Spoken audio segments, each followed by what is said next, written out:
السلام علیکم viewers, welcome to our YouTube channel. اگر آپ میرے چینل پر نئے ہیں تو چینل کو سبسکرائب کر لیں۔ بھولا سنیارا۔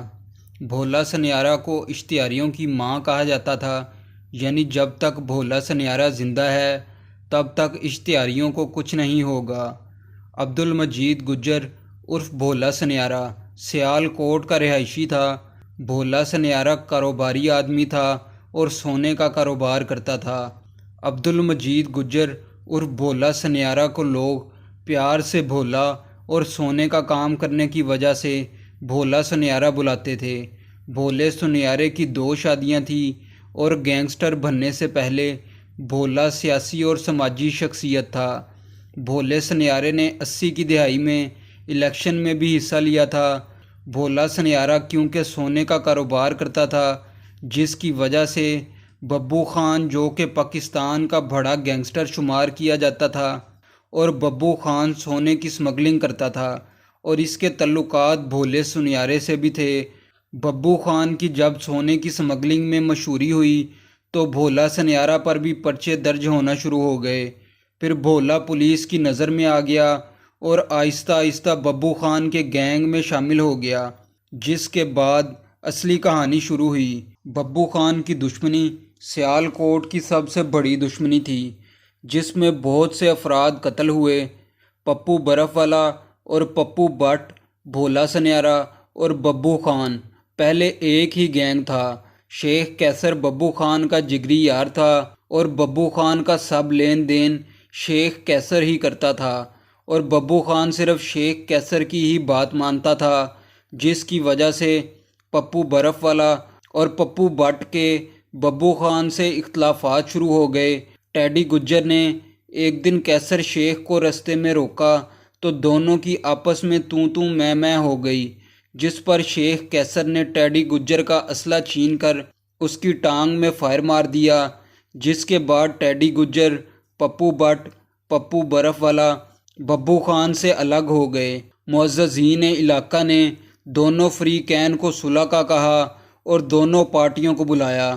جب شیخ کیسر، بھولا سنیارا اور چودھری وسیم المعروف چھینا لولا صلح کے لیے پہنچے تو پپو بٹ وغیرہ نے ان پر فائرنگ کر دی، جس میں شیخ کیسر قتل ہو گیا اور چودھری وسیم عرف چھینا لولا کمر میں گولی لگنے سے معذور اور بھولا سنیارا شدید زخمی ہو گیا۔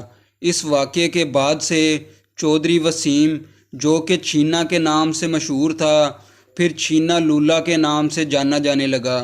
اس واقعے کے بعد ببو خان نے قسم کھائی کہ وہ بدلہ لے گا، اور اس واقعے کے بعد پپو برف والا اور پپو بٹ اشتہاری ہو گئے اور ٹیڈی گجر کو اس کے 2 ساتھیوں کے ساتھ ببو خان نے قتل کر دیا۔ اس کے کچھ عرصہ بعد 1989 میں ببو خان قتل ہو گیا اور پھر گینگ کی کمان بھولا سنیارا کے ہاتھ میں آ گئی، اور پھر بھولا سنیارا نے اپنے گینگ کو مضبوط کرنا شروع کر دیا۔ اس کے گینگ میں ہمایوں گجر، اعظم بٹ، شاہد لمبا، خالد چٹا، ناجی بٹ، ثنا گجر، کالی گجر، میاں داؤد، حنیف اور شفیق بابا بھی شامل ہو گئے۔ بھولا سنیارا پھر چھوٹے گینگسٹر گینگز کو ختم کر کے اپنے گینگ کو بڑا کرتا رہا۔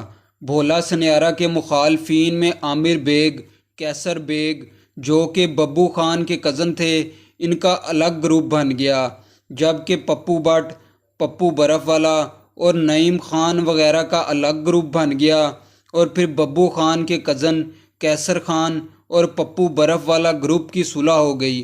تو پھر بھولا سنیارا نے مخالفین گروپ کے 7 بندوں کو کچہری میں مروا دیا، جس میں عامر بیگ، نعیم خان اور پپو بٹ سمیت 4 پولیس والے بھی شامل تھے۔ اور پھر بھولے سنیارے نے علاقہ غیر میں جا کر اپنا ڈیرا بنا لیا۔ بھولے سنیارے کو بہت با اثر شخصیات کی سپورٹ بھی حاصل تھی۔ بھولا سنیارا گینگ پورے پاکستان میں کارروائیاں کرتا تھا۔ جس اشتہاری مجرم کے پاس بچنے کا کوئی راستہ نہ ہوتا، اس کی پناہ گاہ بھولے سنیارے کا ڈیرا ہوتا، جو کہ علاقہ غیر میں تھا اور پولیس وہاں تک پہنچ نہیں سکتی تھی، جن اشتہاری مجرموں سے بھولا سنیارا بعد میں اپنے کام نکلوایا کرتا تھا، اور اسی طرح بعد میں بھولے نے اپنے مخالف کیسر خان کو بھی مروا دیا۔ اس کے بعد بھولا سنیارا گینگ اپنے فل عروج پر چلا گیا، اور پھر بھولا سنیارا علاقہ غیر میں بیٹھ کر امیر لوگوں سے جگہ ٹیکس لینے لگا۔ آخر اسے اپنے گینگ کو بھی تو چلانا تھا۔ اسی طرح بھولا سنیارا گینگ کی دہشت بڑھتی گئی، اور اس کے گینگ میں لاہور کے گینگ بھی شامل ہو گئے۔ بھولا سنیارا گینگ میں جو بھی شامل ہوتا تو گینگ اور بھی طاقتور ہو جاتا، اور سب مل کر اپنے اپنے مخالفین پر ایک ساتھ دھابا بول کر ان کا خاتمہ کر دیتے، جیسا کہ حنیف اور شفیق بابا نے بھولا سنیارا گینگ میں شامل ہونے کے بعد ٹیپو ٹرکاں والا کے والد بلا ٹرکاں والا کو قتل کیا تھا، اور دوسری طرف ٹیپو ٹرکاں والا نے اس گینگ کو ختم کرنے کی ٹھان لی تھی، اور ٹیپو ٹرکاں والا نے اپنے ڈیرے کو قلعے میں بدل دیا تھا، اور ان میں گینگ وار شروع ہو گئی تھی۔ اور پھر ٹیپو ٹرکاں والا نے اپنے مخالفین چن چن کر مروانا شروع کر دیے۔ سن 1993 میں ہمایوں گجر، جو کہ بھولا سنیارا گینگ کا ٹاپ کا شوٹر تھا، سری لنکا جاتے ہوئے مکبری پر گرفتار ہو گیا۔ ہمایوں گجر نام بدل کر جا رہا تھا۔ اس وقت حاجی حبیب ایس پی نے ہمایوں گجر کو پولیس مقابلے میں مروانے کا پلان کیا، جس پر بھولا سنیارا نے قسم کھائی کہ اگر کسی نے ہمایوں گجر کو قتل کیا تو وہ ضرور بدلہ لے گا، جس کی وجہ سے ہمایوں گجر کو پولیس مقابلے میں نہیں مارا گیا، اور بھولے سنیارے نے اپنا اثر و رسوخ استعمال کرتے ہوئے ہمایوں گجر کو جیل سے نکلوا لیا۔ بھولا سنیارا گینگ بہت ہی طاقتور تھا، اور کوئی بھی شخص بھولا سنیارا گینگ کے کسی بندے کے خلاف گواہی دینے کی جرات نہیں کرتا تھا۔ بھولا سنیارا گینگ نے بہت سارے لوگوں کو قتل کیا تھا، جن میں ایم ایس ایف کا مشہور لیڈر ارشد امین چودھری اور اس کے ساتھی عارف وغیرہ بھی قتل ہوئے تھے۔ کریم پارک لاہور میں مشہور قتلوں کا کیس، جس میں طاہر پرنس پر حملہ کیا گیا تھا، وہ بھی بھولا سنیارا گینگ نے کیا تھا۔ بھولا سنیارا علاقہ غیر میں بھی اپنے ڈیرے پر رات کو نہیں سوتا تھا۔